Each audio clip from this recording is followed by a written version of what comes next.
Wow, this has been such a fabulous, fantastic season in business, guys. We were going over our sales insights. Obviously, it's December, and the business is up 94 to 96%. That's crazy. That's literally crazy because there's been so many talks of people in the economy. We talk about economics and things of that nature as well, but there's so many people that feel this squeeze. But I'm telling you, after 9 years in business, having these high years, even in economic turmoil, some of our best years in business, to be quite honest with you, 2020, 2026 straight up. 2020, 2025 straight up. Because listen, when people feel that there is chaos in the world, the right buyers are more decisive. They're unwilling to risk any more time or money on stuff that does not move the needle. They're more focused on the offer or the solution that you provide. I was on a call with a client, and she was a new client. She's part of the huge influx that we're having in the business right now. That's really just, it's this quiet growth that is so beautiful and wonderful, and it's not a loud growth. It's not something where you would even ever know who these clients are. That's how our private email agency goes. Our clients are like big people. They're people that have really moved the needle in the Black community as it relates to business, and a lot of times they're African immigrants, to be quite honest with you. Just in the last 3 years, a lot of them have been African immigrants to America that know we're in Africa, and so we kind of have that same, we're on the same vibe, wavelength, all of those things, and they don't play about their money. Because something that I've seen that's different between the different groups that you have in America, African immigrants will come and they're not afraid to invest their money in marketing, hands down, like thousands. They're like, it doesn't take a lot to sell them. They're just, let's get this done, put this on the table, let's keep rolling, because we have this, and this going on. And so they're very decisive, but you can tap into decisive buyers as well, but it's going to take some strategy. So we're going to talk about this quiet shift we made in our business for 2026, because I'm telling you, when I tell you this strategy, it's just really going to blow your mind. All praises to the Most High, Yah. It's fantastic, because there are probably 5 email infrastructure mistakes that you're making, and it's even bigger than email. It's really like marketing infrastructure mistakes that you could be making right now. And this stuff is practical. It is not philosophical. This isn't a vibes video. This isn't one of those trainings where it's just like, oh, we just did. Like, this is tactical, practical knowledge. Like, here's what we do, here's what we don't do, here's our philosophy in business. You can take it or you can leave it. It's up to you, but we know what works for us, and we know what works for our clients as well. And so for a long time, we did what most businesses do. We just do tips and tricks. We did that from like the 2019 to 2022, 2023 era, just almost speaking at the audience. Look, I have these 10 best subject lines. I have these best routes. Look at these calls to action that are the best things. Look at, if you're in functional medicine, it could be, look at these 10 things that'll decrease your blood pressure. Look at these 5 things that'll have you feeling better in the middle of the night. That's teaching content, and that's what a lot of the traditional marketers and business owners believe works. But when you look at the data, it's such a different story, especially in the age of AI. When people can just get that information, at the end of the day, they probably already know that information, to be quite honest with you. They probably, they know how to do a quick Google search and find some of that info. So the real pivotal and transformative way to help clients trust your business is instead not to explain best practices or shared strategies, not to just go behind the scenes, but to actually position as premium and show them the system behind the processes and solutions that you offer. So we have our 3-on-3 framework. We have our 20 question framework inside of Magnetic Emails and Black Edu Amplified. Black Edu Amplified is currently not taking applications. The only thing we are taking applications for right now is Magnetic Marketing, Magnetic Emails. You can find out the link to the application down below. And our time is very much squeezed. So like I was telling you, we've had such an increase where we're in a season now, you can just turn clients away or say, hey, we would probably have to work with you at a later date or something of that nature. And here's the thing, businesses aren't struggling to get attention. They're not necessarily invisible and they're not necessarily beginners, but somehow they're still struggling to hit their key performance indicators, scrambling to get over this hurdle, this hump. Maybe they're at 80K in sales. Maybe they're at 250K in sales.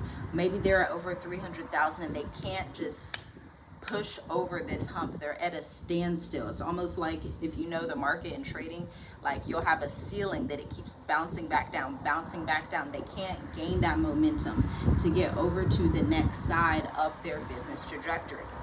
And their revenue feels inconsistent. But what we eventually realized was so simple and uncomfortable is the fact that it's the infrastructure and systems behind what you're doing, okay? Most conversations about email used to focus on surface level activity, subject lines, open rates, frequency. Oh, send this email at 9:31 a.m. Send this social media post at 6:34 p.m. Those things matter, but only after somebody puts the fundamentals and data analysis in place, okay? Infrastructure actually answers a few different questions. So for our private email advisory business, what role does email play in your business? How many subscribers do you have? How often are you emailing them? Where does a buyer orient themselves? Where does a buyer find you? Are they finding you on Instagram? Are they finding you on Facebook? Are they finding you through somebody else's podcast? How are people finding you? And then how is trust being built over time? Do you email them and then like you're done? It's just like, oh, I email only in launch seasons, and you're just like quiet for the rest of the time, and they're like, I kind of feel like you're just only coming to me when you want some money. And then when and how are marketing decisions made? These are difficult questions that a lot of times, to be quite honest with you, makes our clients uncomfortable. There was a question last night that I asked that's in our 20 question framework to one of our clients. She wanted a sales page and an entire email sequence. So it's a total full built copywriting launch, okay? And so that's a fantastic offer, one of our prime offers. And then typically clients will continue on monthly and they'll stay for years and years. And so we don't have to do like a whole lot of marketing. It's just this private advisory type of service or type of avenue. And one of the questions that I asked her, I was like, as it relates to this course, because she's launching a course, she filmed it very quick. She filmed it, it's 4 to 5 hours long. She filmed it in a span of 2 weeks. Now we're getting ready to sell it, okay? And so I asked, what is your legacy as it relates to this course? Like when this course goes out, let's think 2, 3, 4, 5 years down the line, what do you want that legacy to be? And she just paused and she was like, I actually haven't even thought of that. That's a great question. But these are the questions that are necessary. Like if you're working with a marketing strategist or you're just doing it alone and you do not ask yourself these questions, you have not answered these questions, then you need to answer them as soon as possible, because that's going to dictate the way that you send emails, the way that you market your business, the way that you market your course, the way that you decide, okay, what offers are we doing? Are we doing a signature offer? And the other thing that stuck out about talking to this client, she's in e-commerce. So similar to us, she's in marketing as well, but e-commerce and ads marketing. I'm organic, retention, email marketing. Usually not working with e-commerce businesses. I have sometimes, but by far the bulk of my clients, lawyers, finance, course creators, real estate course creators, some type of service-based business coaches, all of that. And so something stuck out. She basically said that product marketing requires the same thing the service-based marketing does. She says she tells her clients, now this is going through, see, this is just some free game for y'all that are in e-commerce. She says that her clients that go through and pay her $2,500 for their services, they book one signature product because they don't want to handle too much inventory, okay? Product-based business, you have to have a lot of inventory. A lot of people want to come out with all of these collections and have this body butter and this cream and this gel and this soap and this and this and this. Or if it's a fashion brand, like she was saying, they want these clothes and those clothes and those clothes and bring more choices. But more choices ruin your business because there's no standardization. I used to think that that was something that was just for service-based businesses. But when we were talking last night, I was like, okay, that makes sense for a product-based business as well. If you're in your very early stages and you don't have $1 million, $2 million, $3 million, $4 million in funding for your business, then it's probably best to choose the most popular one product that you have and then market it from there, okay? And so that's just like a little tidbit from us talking yesterday because that was really interesting and that stuck out. But listen, here are the 5 email infrastructure mistakes that are costing businesses way more than they're willing to admit. See, here's what happens when you cost your business. You spend tens of thousands on VAs, graphic designers, websites that don't truly create a return on investment, okay? And so this causes stress. This makes your husband or your wife look at you sideways. You're a little bit stressed because your children, you want to take them on a vacation or you really wanted to get things situated for them, but it's not panning out. Business isn't the type of thing where you just up and pretend that you know everything. There is a level of study of let me actually look at the market and see what's happening. This is the boring work. Email marketing is very much boring work. Like literally, my emails are not super branded. There's no graphic design on them on purpose because I don't want to come across as tacky and cheap and that's just too much for the type of advisory that we run. And so number 1, their messaging has no job. Email has no job. Messages are being sent, but nothing is guiding the reader towards a decision. Email exists, but it doesn't function. And so if you're like sending newsletters, I hate the word newsletter. I literally do. If you're sending newsletters and you're like, oh, this is my Christmas, whatever, this is my Thanksgiving turkey idea, and this is what, happened to me this weekend. Just stop doing that altogether. Your emails should only go out if they're tied to a specific outcome for your business. And if you're afraid to sell, this is not for you.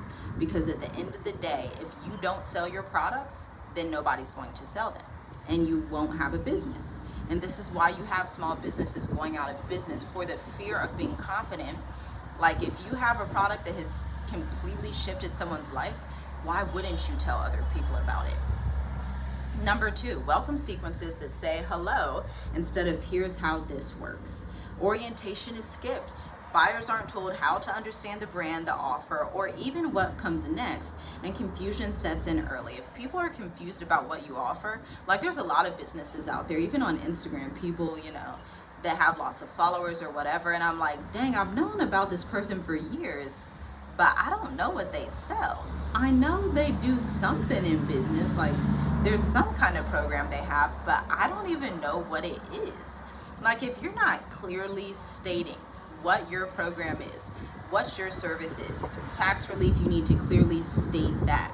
If it's a business program where you're helping people set up their HR systems, you need to state that. If it's bookkeeping and you're helping them set up their numbers and their dashboards, you need to explicitly state that, not once, over and over. Because with social media, we lose attention. Like we're just not going to remember at the end of the day unless you're consistently telling us and reminding us, okay? Number 3, there's no disqualification. You're too willing to accept everybody. You're coming off as like, I want all the clients. I don't want to repel anybody. Let everybody through the door. And when everybody is welcome, no one feels chosen, and so nobody will walk through the door because it feels too generic. Email and marketing in general should clarify who should stay, not just who should subscribe, who should stay. And the messaging between getting somebody onto your email list and then making them stay or making a incubated setting where they want to stay are 2 totally separate messages. On social media, a lot of the messages out are top of funnel. They're very much these kind of topics that aren't tactical, topics that could probably be answered with ChatGPT, but because it's there, you may subscribe. But what's going to make them actually book that call with you? Number 4, your email marketing message is disconnected from your offers. This is why I love to have my Google Slides out to show my clients the buyer's journey and how it's related to their sales process, to each individual product. I'm telling you, each and every email we should be able to tie to your signature offer, so your messages will not flow independently instead of prepping buyers for a clear next step. Interest builds, but conversions feel abrupt, and that's like this cutoff, this gap in the market where you'll have all these people subscribed but people don't buy it. And a lot of the time it's because you just didn't do the due diligence, or you forgot about it, or you didn't realize that they don't even know the next step to take. A lot of people, because you're human, you think, okay, everybody knows me, they know what I'm doing, they know my offers, and at the end of the day they really don't know. Okay, they may, even though you have open rates that are 23%, 24, 25, 29, 35, whatever, not all of those people are opening every single email. In fact, especially if you're sending them during different times, they're probably opening one day, not opening the next, maybe opening one day, then not opening the next 2 days. So it's a little bit inconsistent. So you have to be consistent with how you are articulating your offers and repeat the same thing in different ways multiple times. Number 5, there is optimization without intention. Open rates are tracked, but outcomes are not designed. Data is collected without a system to act on it. These are not copy mistakes. This is architecture, infrastructure, and a data analysis clog.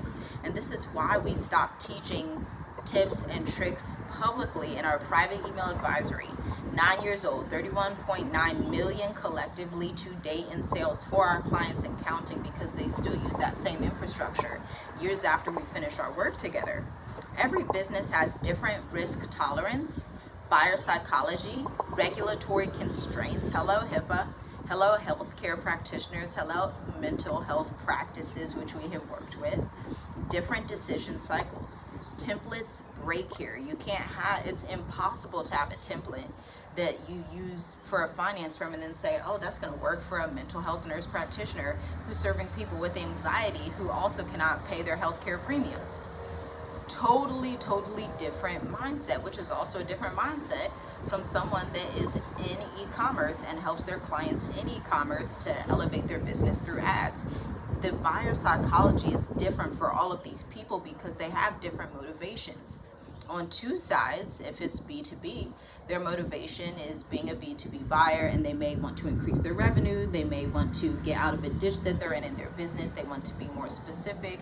They want their business to really jump off the ground, or they want to move it to the next level. But on the more personal side, if you're dealing with a client, because we've had clients like this who are mental health nurse practitioners and own these firms, and they're marketing their anxiety services or their group consulting, group coaching services, or their, actually we have a client right now that's actually a functional medicine provider who focuses on the menstrual cycle. And so if you're serving these clients that are a little bit more personal, you have to be a little softer with the messaging. The education point is still good, but also helping them to think about the issues that they're having in a new light, to understand that you are the one that can help them. Okay? And so that's where general advice will fail every single time. Email infrastructure requires judgment. Sequencing requires context, and disqualification requires that nuance. So we move this work into a private email advisory model, not because it's just exclusive for fun, but because it's precise, where it's like you have to go through an application process. I have to understand like who your audience is. Yes, we have to sit on our kickoff call for usually 45 minutes to an hour to really get down to the nitty-gritty behind your buyer psychology with the 20-question framework. Advisory in our business, this new business model allows us to look at how a business actually operates, not how it's presented online. There's usually a huge difference between how it's presented online and then how it operates, and it's about getting the copy and the messaging to match how it operates behind the scenes so that you can kick that facade away. And it may not even be a facade, it may just be outdated copy because you've attracted new clients or you need to pivot, and so you need to update the sales page, update the emails, update your marketing strategy to match what's happening in 2026 and beyond. And here's what changes when email actually becomes infrastructure. Well, ma'am, sir, you wake up one day, let's say you go to your home office at 10:05 a.m. You have 10 new Stripe notifications. Yes.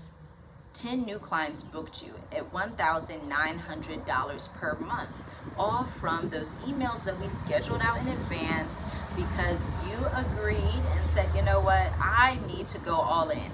and send 20 emails to my audience over the next 6 weeks so that we can educate them and meet them where they're at, help them think differently about their problems, show them how to think about their life in 2026, and it paid off handsomely. Not only that, but now you have referrals coming through. Now you look at your data and your analytics and you match it to your social media profile and say, oh, this is marketing. Not just randomly posting, but actually posting content that attracts premium buyers who have their issues right now and are ready to pay like yesterday. The funny thing with email is that when it's built correctly, your business will not become louder. It's not like this billboard or like this TV interview that's like, yes, yes, yes. Like actually it gets quieter because again, email, like it's just between you and I send you an email, you read it, you book, all done, we work together, boom, boom, get a referral, your testimonial, I check in with you, we totally transform your life and the way that you show up in your business, the way that you show up in your family, okay? So the business won't necessarily become louder, but it becomes steadier. Content has somewhere to land. Follow-ups become intentional, built around storylines, and buyers will stop getting lost in the sauce. Decisions feel easier. Revenue becomes predictable, like a formula that you can repeat and see a routine of your revenue increasing. You know what to do if you hit a gap and it decreases. You're like, oh, we have the formula already that helps us get clients because we've looked at the data to see our top 5 best performers over the last 5 to 6 months. This is especially critical as we move into 2026, where attention is fragmented. Platforms are completely unstable. AI has commoditized surface level content. Again, if you are sharing surface level tips and tricks that somebody could have found on ChatGPT, if you're not sharing real behind the scenes, real case studies, your specific process, why you're different than the other functional medicine providers, why you're different than the other finance firms and tax companies, why you moved your business to Dubai and moved it outside of America, like if you're not sharing that behind the scenes, tactical, personal, relatable, just to you knowledge, then your folks are gonna find somebody else who is sharing that type of information. Because again, if they can find it on ChatGPT, then that's not the point. The point is to find that nuance. The point is to find your personal story, your clients' personal stories, and see if they can see themselves in it. Let them decide, can I see myself in this story? And so the strongest business in the next phase will be the ones not necessarily who are producing the most content or the most loud and doing the interviews. They will be the ones with clear systems, high profit margins, predictable decision paths, owned relationships, and boring, consistent infrastructure. This is not a trend. This is a return to the fundamentals of what buyer psychology and marketing was always meant to be. So if email already drives revenue for your business, or you feel like it should, the question is no longer, what should I send? But the real question is, what system is this supporting? When that answer is clear, everything else becomes more simple. Quiet systems create stable, scalable revenue. Let's go have a great 2026 in business. I'm feeling like this year is going to be our best years in business. If you agree down below, drop the word business in the comments. I'll see you in the next video. Visit www.tiffanyrights.ai or check out the application link in the description or the link in bio to apply to work with our firm. I will let you know if and when we have spots available.